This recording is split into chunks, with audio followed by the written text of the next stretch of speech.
You know, we were watching our kids play soccer. One of our kids, our son, play soccer one day, and we're sitting in the stands. We were on the other side of town. I get kind of animated about sports and about soccer. The ref made a really bad call, gave one of our boys a yellow card, and without thinking, I jumped to my feet and I started yelling at the ref, and I went, "Ref, do your drinking after the game!" I know, big time jerk move, I get it. You don't have to tell me. So then I sit down and I thought, that probably was a little much. And I sit down, the guy beside me turns to me and says, "Hey, you're that guy on TV, aren't you?"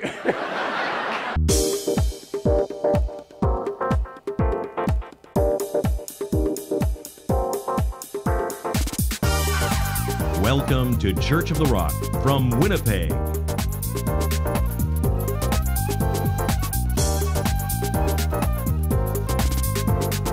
Stay tuned to this week's thought-provoking message from Pastor Mark Hughes.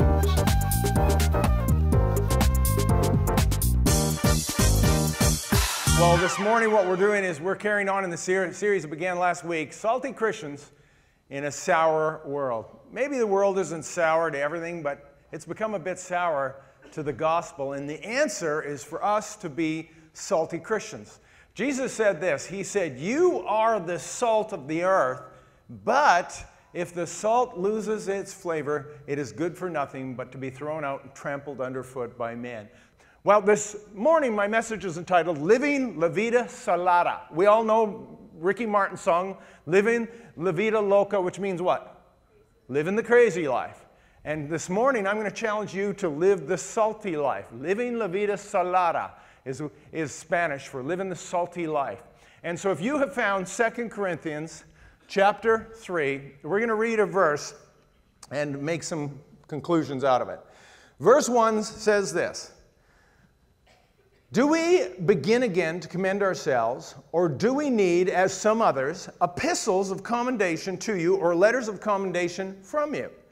You are our epistle, written in our hearts, known and read by all men. Clearly you're an epistle of Christ, ministered by us, written not with ink, but by the Spirit of the living God, not on tablets of stone, but on tablets of flesh, that is, of the heart.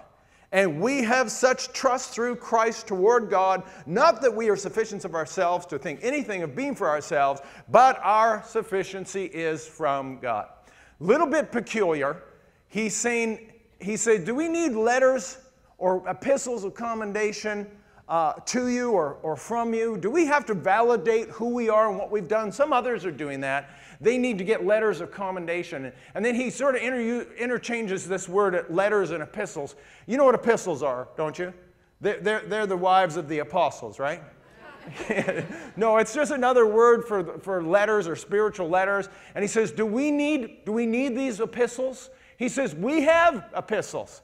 And you are those epistles. You are the letter, not written on stone, not written on tablets. You are the letters written by the Spirit of the living God, written on flesh. He says, you are the commendation of our message, known and read by all men. You know what he's saying? He is saying that the greatest testimony of the gospel of Jesus Christ is your life.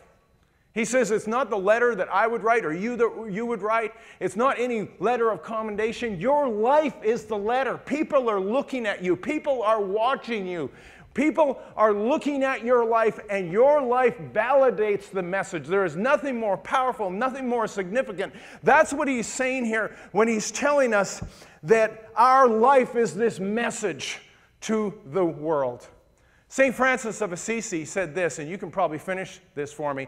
He said, by all means, preach the gospel at all times, and if necessary, use words. He says, preach the gospel at all times, and if necessary, use words. What's he saying?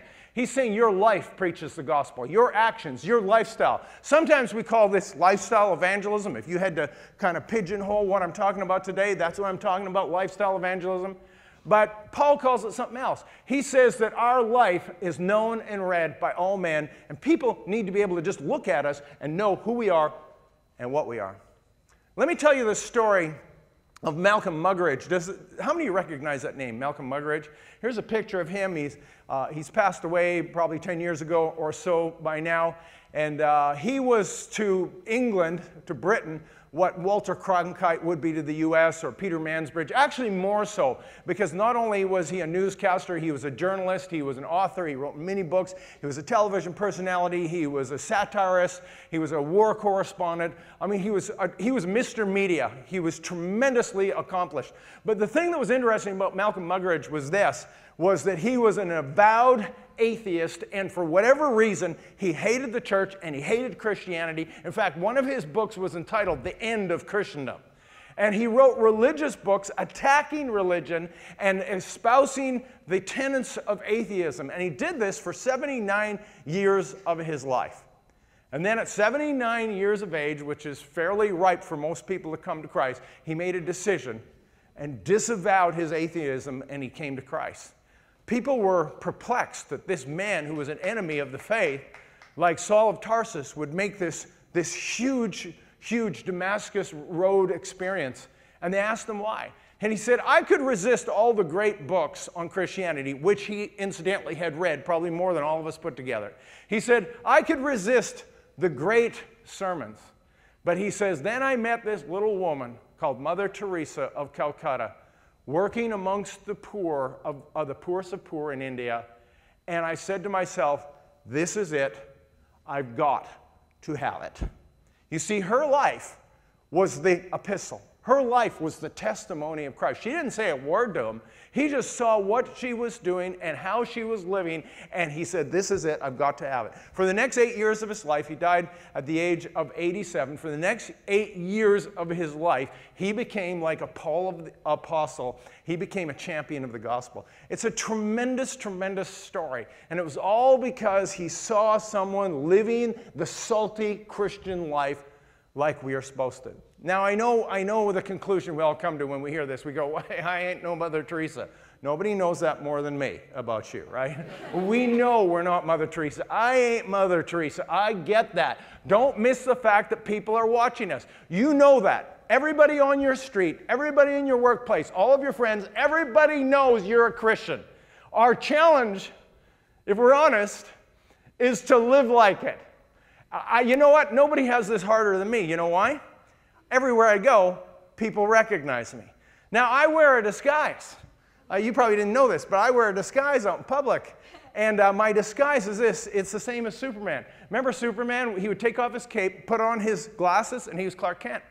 And nobody recognized him. It was this amazing. It's amazing, isn't it? Who would think that Clark Kent and Superman were the same person? Even Lois Lane had a hard time figuring it out. So I thought, I'm going to use the same disguise. So on Sunday when you see me, I got my contacts in. But often during the week, I'm in my disguise. I'm wearing glasses. And with glasses, who's going to recognize me? Right? And so this is my little pea-brain thought going through here. And so I go out in the public thinking that I'm somehow anonymous and I can be the jerk that I usually am. And the problem is people keep on recognizing me even with my disguise on. You know, we were watching our kids play soccer. One of our kids, our son, play soccer one day. And we're sitting in the stands. We were on the other side of town. I get kind of animated about sports and about soccer. The ref made a really bad call, gave one of our boys a yellow card. And without thinking, I jumped to my feet and I started yelling at the ref. And I went, "Ref, do your drinking after the game." I know, big time jerk move, I get it. You don't have to tell me. So then I sit down and I thought, that probably was a little much. And I sit down, the guy beside me turns to me and says, "Hey, you're that guy on TV, aren't you?" He says, "Hey, I know who you are. You're that guy on TV, aren't you?" And I'm thinking, oh no. And he says, I know you. I know your name. And I said, "Yeah, I'm John Sauter, the weatherman." People think he's a jerk now. But here's what I don't want you to miss. We are living epistles known and read by all men. Do you think you can honestly go through life living and doing whatever you want? People aren't going to notice? You want to know how a Christian should live? Do you know who you should ask? A non-Christian. They will be the first to tell you how you should live. Now, here's what we're going to do for the rest of this message. I'm going to tell you how I think you need to live the salty life. And I'm going to give you 3 things. They're kind of in the negative, but you're going to get the point. And here's what they are. This is what a salty Christian is. They are salty, not sweet. They are salty, not surly. And they are salty, not silent. Let's talk about this first one, about being salty, not sweet. When I was in grade 1, this goes way back. When I was going in grade 1, I went to a school just down the street here. It's called Oakenwald. It's still there today. And right beside Oakenwald School was a convenience store. And I had a friend, Davey, and every day, Davey always had his pocket with a chocolate bar or two in his pocket. And chocolate bars in those days were about 25 cents, if you can believe it. And Davey always had this chocolate bar. And, you know, the average kid got an allowance of 25 cents a week. And so I'm thinking, how does he come up with these chocolate bars every day? So I said, Davey, how are you able to afford chocolate bars every day? And he says, come with me, I'll show you. And so we went into the convenience store, and he told me, he says, when the clerk's not looking, you just grab one and stick it in your pocket. And so he was teaching me how to steal. In case you're wondering where this is going. And so I looked, the clerk looked away, I grabbed the first chocolate bar I saw, stuck it in my pocket, walked out in absolute panic, got out of the store, couldn't believe I got away with this. But now, of course, I'm already filled with guilt. I'm sitting in the parking lot, and I didn't even know what I took. And I pulled it out, and I had stolen the salted nut roll. Does anyone know what a salted nut roll is? There's a few people. Here's a picture of a salted nut roll. They're made in Minneapolis. I don't know if they still have them, but they did in those days. Let me tell you what it was. It was salted peanuts on the outside with sweet marshmallow nougat on the inside, the salted nut roll. I'd never had one before, but I was having one that day because I had to get rid of the evidence in a hurry. Because I had just committed a felony. I'd probably spend the rest of my life in jail. And so I'm before class, I'm peeling back the wrapper of the salted nut roll, and I'm chowing down on this thing, and I'm eating this thing, and this incredible thought came to my mind. I hate salted nut rolls. That's what was coming. But I ate the whole thing because I had to get rid of the evidence. And of course, that night I was filled with guilt. And the next morning, I'll tell you what I did. I went back to the store, and when the clerk wasn't looking, I put 25 cents on the counter and took off. And never stole again, never ate a salted nut roll again to this day. And I'm here to tell you that as Christians, we are not to be salted nut rolls. That's my point. You say, what are you talking about? I'm talking about we are to be salty, not sweet. And the problem with the salted nut roll is it's salty on the outside and it's mostly sweet on the inside. And to me, I hate those two flavors together. I can't stand them. Maybe some of you like them. I don't like sweet and sour. I don't like sweet and salty. It's just something I can't eat, don't eat to this day. And the salted nut roll is the reason. But I don't want you to miss that Jesus said you are the salt of the earth, not the sugar of the earth. Did you notice that? And you see, I think what we've done in the church today, in the modern 21st century, is what we have done is we have candy-coated the gospel. We have sugar-coated it, thinking people are going to like it better if it's sweet rather than salty. And so we have given them a gospel that is what? It's all about prosperity, and it's all about well-being, and it's all about success, and it's all about everything going your way in life. And we have candy-coated it and given it to people thinking that that is going to be more palatable for them. Do you know what the scripture says about this? Proverbs 25, verse 6. It says, have you found honey? Only eat as much as you need, lest you be filled with it and vomit. He says that sweet stuff makes you sick. You've all seen kids jacked up on a sugar buzz. You've all seen it. It's not a pretty sight, right? Is that what we really want from Christianity? Jesus never sugar-coated the gospel. When Jesus brought the gospel, he didn't hand us candy. He didn't hand us a bowl of M&Ms and say, chow down on these till you're sick, until you vomit. You see, sugar makes you sick. Salty makes you thirsty. Salt makes you thirsty. And Jesus said, blessed are those who hunger and thirst after righteousness, for they shall be filled. I want you to think about Jesus for a moment. When we sing songs about Jesus being sweet, right?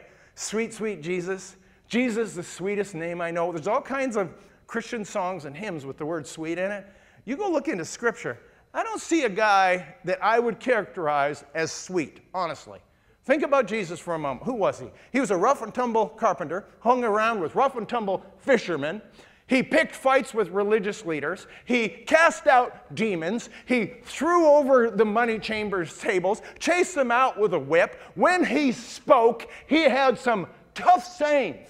He says, you've heard it said, you shall not commit adultery. I say to you, if you look at a woman with lust in your heart, you're guilty of the same. He says, if your arm offends you, cut it off. If your eye offends you, pluck it out. That is not a sugar-coated gospel. What do you think? There's nothing sweet and sugar-coated about that. And yet, people flocked to Jesus. Why? Because he offered them something better than candy. He offered them purpose. He offered them cause. He offered them the higher aspirations of life, that we could live for a cause greater than ourselves.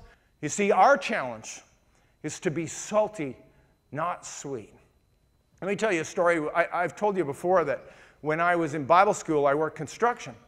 And we were on this one job, and it was actually me and another Bible school student. We were working together, and we ended up with this drywaller for about 3 or 4 weeks. His name was Dennis.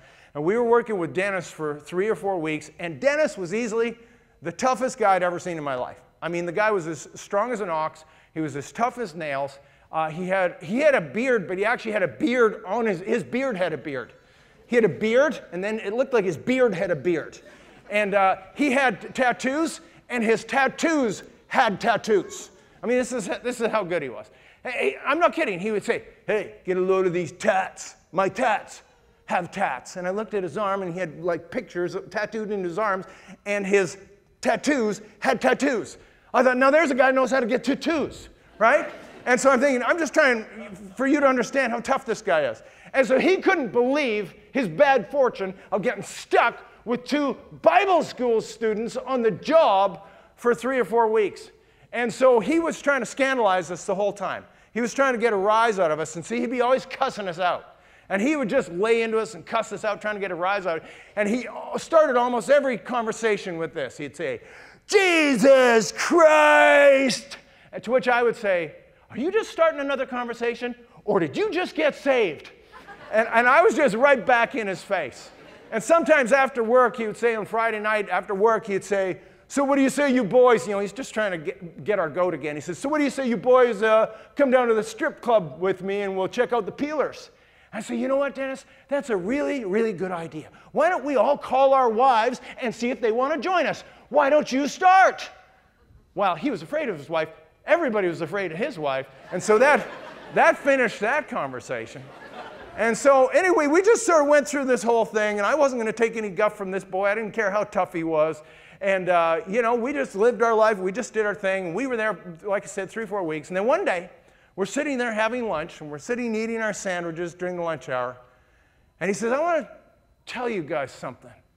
He says, you know, when you guys first came onto this job, I thought, just my luck to be caught and stuck with a couple of wussy Bible school students. And he says, you know what? You guys aren't wussy at all. He says, you know, you guys are actually kind of tough. And he says, but at the same time, and he says, I'm having trouble with this. You're tough, but you're kind at the same time. You're tough, but you're nice. He says, I've never really seen that before. And so then anyway, so we're just saying, yeah, well, you know, we're just trying to be real.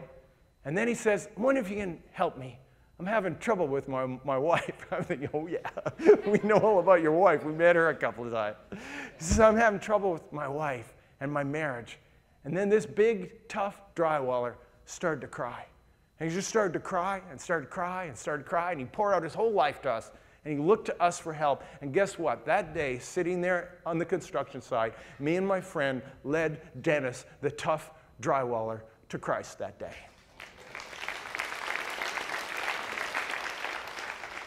He didn't need the sweet, sugary gospel. He needed the salt of the earth. And that's what we were to him. And it took him a while to see it, but eventually he saw it.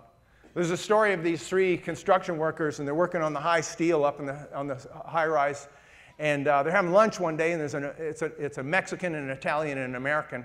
And the Mexican looks at his lunch and goes, tacos again? If I get tacos one more day, I'm going to jump from this high rise. And the Italian opens his lunch and goes, spaghetti again? If I get spaghetti one more day, I'm going to jump from this high rise. And then the American opened up his and he said, ham sandwich again? If I get ham sandwich again tomorrow, I'm jumping. So the next day they open up their lunches and the Mexican opens his up and it's tacos, he jumps. And the Italian opens up his lunch, it's spaghetti, he jumps to his death.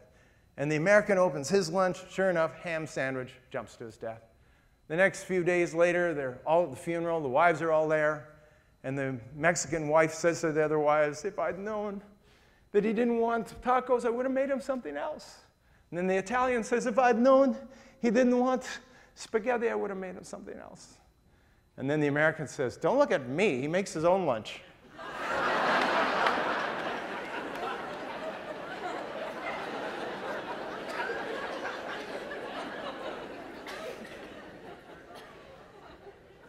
So the first thing that I hope we didn't miss this morning is that the salty Christian is salty, not sweet. But the second thing is salty, not surly. And I say this, I bring this up because I don't want us to misunderstand salty for being mean-spirited or nasty or impolite or unkind, because that's not what it means. Salty can also still and should be kind and polite and respectful of other people. And sometimes we have mistaken that. And sometimes you have seen the gospel preached that way, where it becomes mean-spirited and there's an anger in it. And why would we ever want to be angry or judgmental? You will turn people away. The gospel cannot be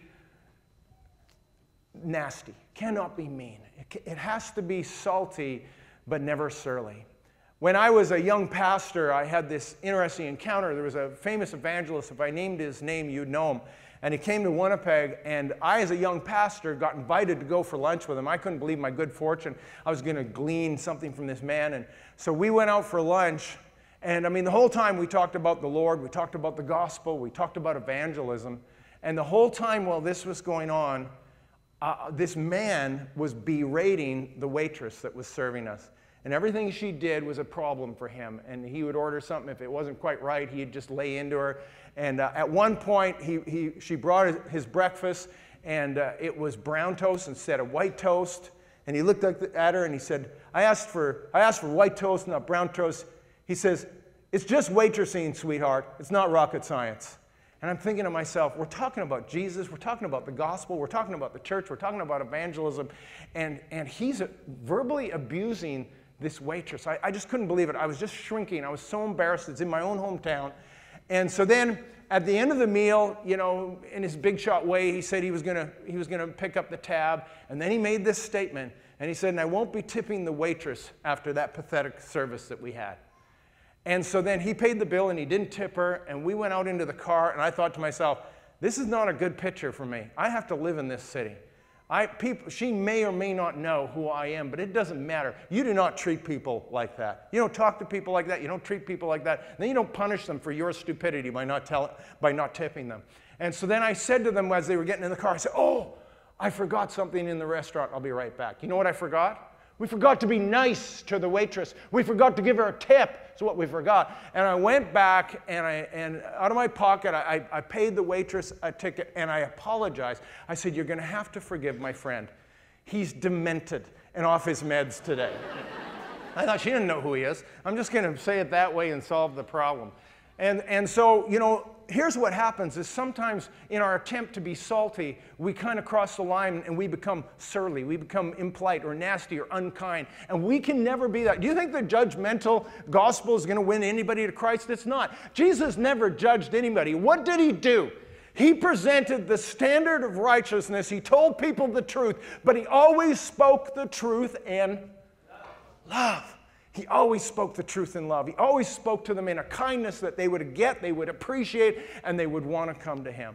So the first thing is this, is that the salty Christian is salty, not sweet, salty, not surly, and the last and final thing is this, we have to be salty, not silent.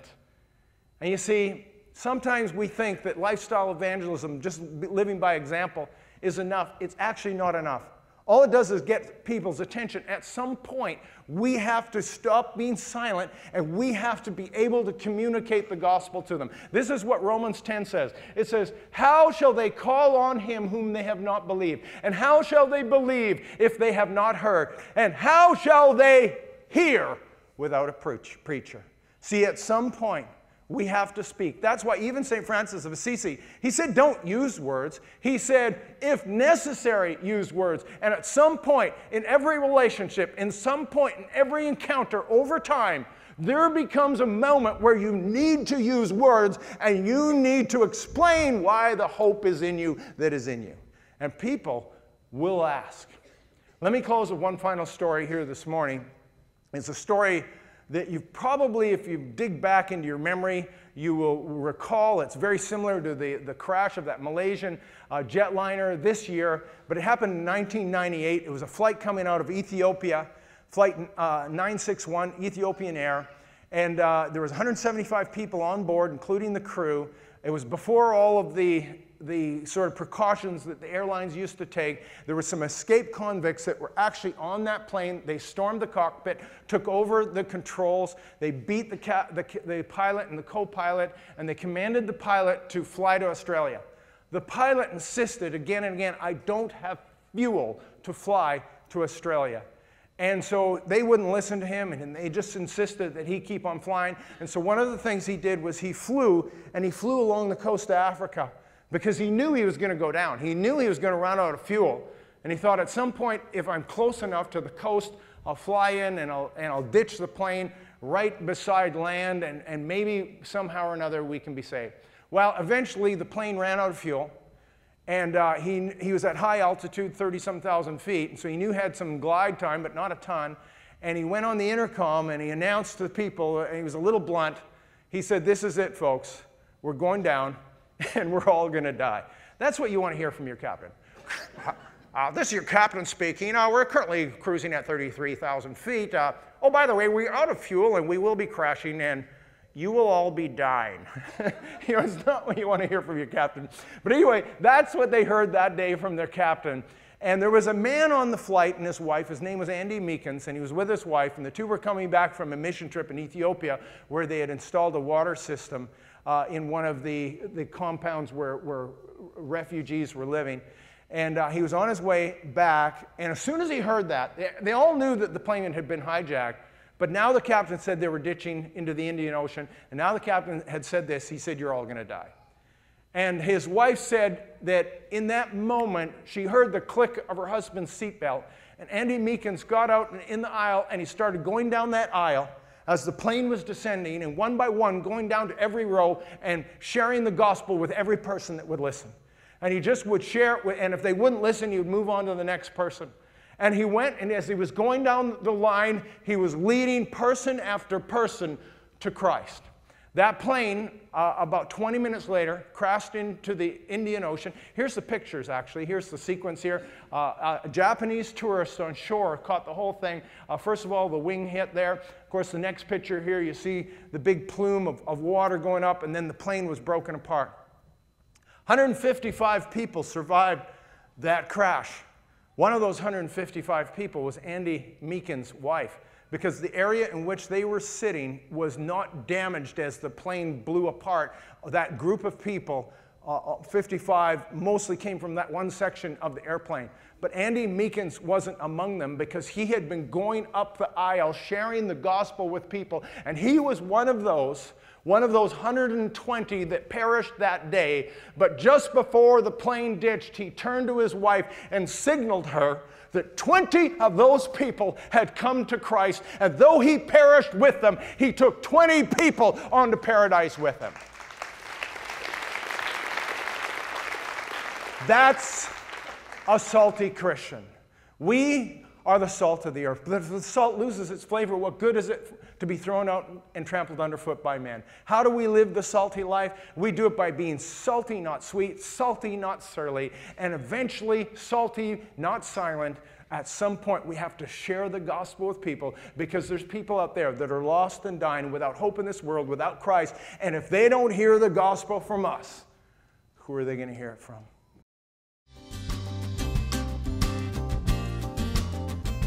Church of the Rock has services every Sunday at 1397 Buffalo Place, and we invite you to join us when you're in the Winnipeg area. If you'd like a booklet to help you understand more about God's gift of forgiveness and reconciliation through Jesus Christ, please contact us, and we'd be happy to send you a free copy of the Book of Hope. Visit our website at www.churchoftherock.ca. Thank you for watching, and God bless you.